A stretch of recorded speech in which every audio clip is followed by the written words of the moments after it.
So this is the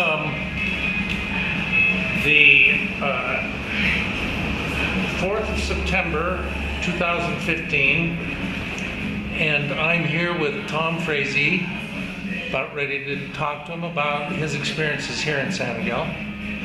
And my name is Dan Rueffert, and Tom and I, in all full disclosure, have been friends for 35 years. So 38. Well, there were 3 years in there that I didn't like you at all. So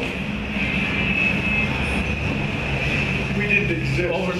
over the 38 years, there were 3 that I didn't like you. So okay. Or that you didn't like me, one of the two. Yeah, So. we knew each other though. Yeah, we did know They each other. count. That's true. Okay, so when did you first get to San Miguel? Sometime in 1979. Sometime in you don't remember exactly what day? No. You were. I was driving a yellow taxi in San Diego, and our mutual friend invited me, El Senor Bobo. Our mutual friend, Miss El Senor Bobo, Invited me Murdoch Bannister, to come to the cultural oasis in the mountains of central Mexico and help him build. Was that music? Yeah, it was just It's distracting to me. So it'll be distracting. It'll be distracting to me too. But you know, it's Bob Dylan, and that's Bob. I'm sure he had something to do with our being here. Yeah, so I got invited down here. He invited me about 3 or 4 times because we were living in town, Salida, Colorado, and he was living in. We had a house together with Michael Kimmett.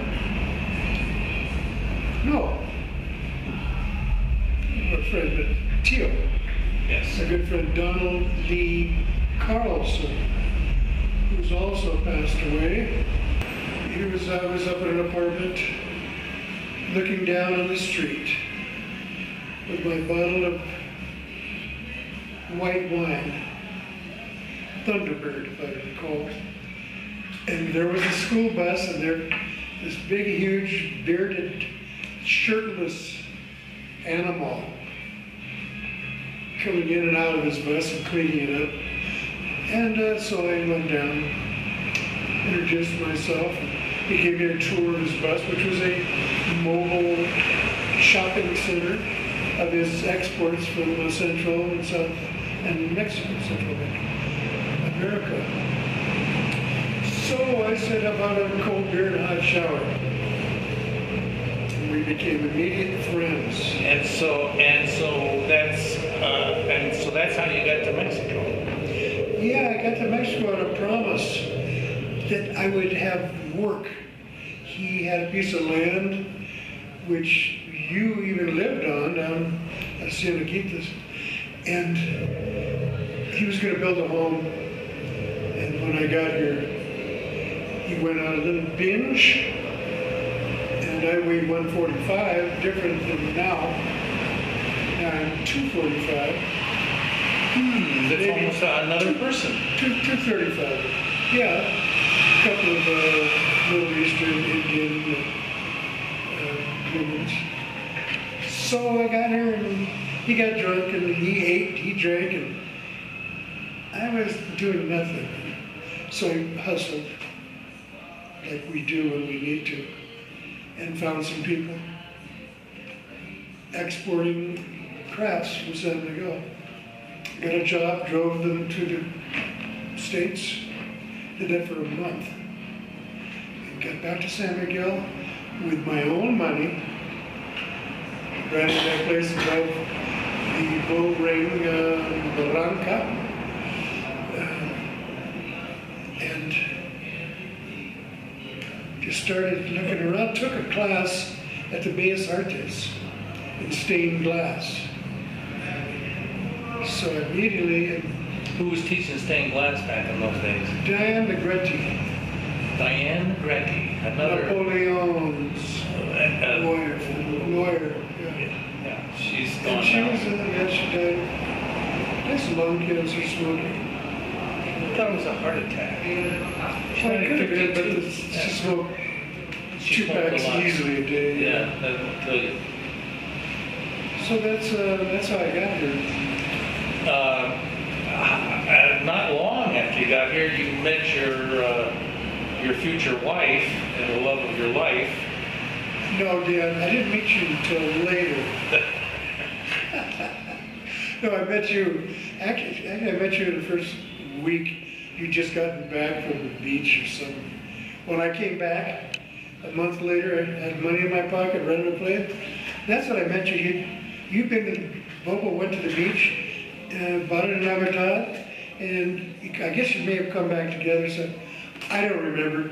We went down together. We didn't come back together. I just remember he took me over to your apartment, Uh-huh. and we got high. Yeah. You, Yes. Well, those were the days, weren't they? yeah, and then so that's what I did was I was going to school, I had money in my pocket, $500, which was a lot of money in 1979. It was. A bottle of scotch was was $1.50. Passport scotch was $1.50. Yeah. Tequila was, What, no, a couple of 25 bucks. cents. Yeah. Yeah, no, it was You cheap. could get it. It was cheap. Back then, it was less expensive than everything. Yes. And We were in the land of tequila. We still are in the land of tequila, but it's gone up in people around the world. Now Mexico has to supply Russia with their freaking tequila. And the Chinese too. Imagine all those Chinese. there probably synthetic tequilas coming out of China. No such thing. No such thing. No such thing as. With all our technology. Well, anyway. Oh, okay. But back to meeting your wife. Meeting Maria Teresa. Yeah, she was with another mutual friend, Scott Baker, Scott Free, and they were sitting together. Maria Teresa was kind of a weekend warrior. She'd come up from Mexico City with her girlfriends and party here, and looking for, I don't know, the great white hope. I don't know. So she's sitting and Mama Mia's eating pizza with Scott. And I just fell in love immediately. She was so beautiful. She had bleached blonde hair, you know, and I love bleached blondes.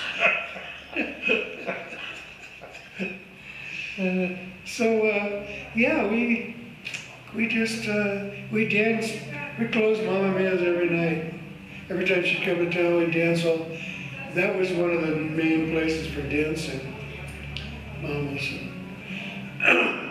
Well, still is, I think. Probably, yeah. Well, you know, For the younger crowd, dude. yes. Well, there is a younger crowd that I see them since I We're lived here. talking 4 decades ago. Yeah, I know. So, Look at that. Yes. 4 decades ago. So, Yeah, then we fell in love. We just kept kissing in the Hardin, and I'd walk her to her hotel room, which is Posada Carmina. And they didn't allow seductions on the premises, and I guess I was kind of slow. So we dated for like 3 months. Till I finally... unheard of, I tell you, unheard of. I know, that's, because I'm, you know, pretty smooth. That's one thing I'll give you, Tom. But anyway, so she said, Tom, come to Mexico City. She decided she loved me. And I loved her, and she said, let's do it. Let's go for it. We're perfect. Come to Mexico City. And with her connections and family, I could get work. I could become somebody. And I said, no, dear. you come to the province. Because I'm from Los Angeles. I don't want to live in the big city. I like it here. It's a nice change. Mellow, beautiful, quiet. Unlike the traffic outside going by, there was no traffic. You didn't see a car for 3 hours sitting in the Hardin. There were like one or two taxis. Traffic is in both directions. And So Ray Tracy, she moved here. I said, honey, if you love me, and she thought about it a little bit. Do I love you? And it lasted for 38 years. Wow. Wow. I'm sorry she isn't here now when we decided to do this. Because she was a lot of fun. Yeah, she would have been great on the interview. So, you guys started off living up above the Hotel La Huerta. Actually, we started off the first year above the Oriente, Plaza Oriente, the Loma. Ah. And then Dawn, Rudy's wife of the Instituto Allende, his girlfriend at the time was living in La Huerta. She said, hey, I'm moving on, there's an apartment. We went up and got it. And you were in there for 19 years. in a hotel room for 19 years. Actually, it was a good hotel. There was 2 hotel rooms, but we had the top techo, the patio of the roof. The, what do they call that? The patio of the roof. Thank you. And yeah, it was the penthouse. The penthouse. Yeah. We had many a good party up there. Many a good party, because we were kind of the social butterflies. You were. It was a small town. Everybody partied with each other. We all did everything together. Yes, we did. The benefits, the sports. Dan and I started volleyball. You guys were already playing softball when we moved here. You were playing at the Instituto. So we were all younger. No, we weren't. No, then we were exactly the same age we were. Yeah, we haven't changed a bit. Somebody asked me, let's play softball. No, about a week ago. Well, that was pretty funny. Yeah. You know, we lost a good friend playing softball down at the beach 2 years ago. Did you? And he was our age. You can't hit home runs at our age because you got to get all the way around the bases. Well, and you want to. we had some good crippled people who weren't runners. And we had people. And we had someone run for them. Yes, So that's true. there's ways to do it. You can participate. But, So that's it. That's yeah, and out of volleyball came lots of lasting friendships. And we played every week for probably 10 years and that. yeah, it brought us all together. There was like a couple things about it, 3 things about us together. Drugs and alcohol. Always. And that includes the bars, I guess. Yeah. And sports, softball and volleyball. And that's 3, right? That's at least. That's like Rick Perry. Is that his math? No, last time he ran for president, he goes, there are 3 departments I'd get rid of in the government. He said, education, welfare, and The other one. Prisons. Well, that's not, Rick Perry wouldn't be one of his, no. So, So we lived here just doing stained glass windows, struggling like you. You were painting, doing portraits in the Hardin, and going up to Louisiana, something square, Jackson Square in New Orleans, and doing portraits and doing them in the Jardine. But you've always seemed to be able to make it down here. You've never really moved back to the States, right? No. You've always been here from... No, it's always been nicer, easier for me to live here, and it was less expensive. Yeah, and... I wouldn't have stayed if they didn't have any beer. Or tequila.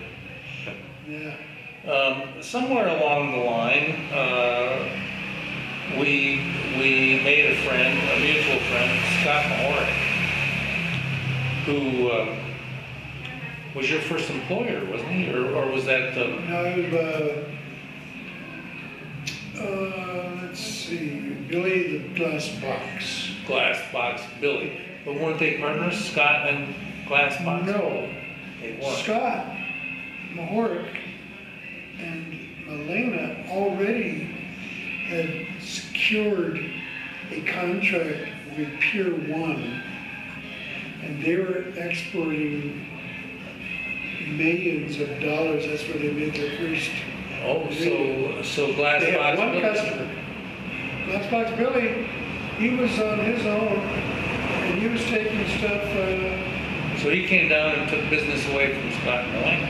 Well, they had their own people producing their own trucks, their own But customers. he was inspired by Scott and Malena. Yeah, I don't know really who inspired him. I got here, and it was already in motion, both of their businesses. So, that's how I got Billy, the Glass Box, gave me my first job when Bobo let me down, abandoned me. So he's the one that I drove the boxes. About 40 crates about them. And then I got him up there to Rifle, Colorado, and he said, "Can you go back and get some more training?" I'd only been in San Miguel 3 days, and I was on the road exporting. And he said, "Sure, I can do it." He gave me a flatbed truck, and I came down to Laredo, and all by my little lonesome went up. Troy couldn't speak any Spanish. He couldn't speak any English. So got a broker. I got another 40 crates across. And drove them back up to Colorado. So I was on the road, coming down here originally to Bobo, and then this export thing. I've been driving for a month straight, non-stop. I was fatigued, pimply, thin, I didn't notice. burnt out. And so that's when I got back to town. I rented the casita, the house, and apartment. Over the years, you've become known as a sort of a talent promoter, and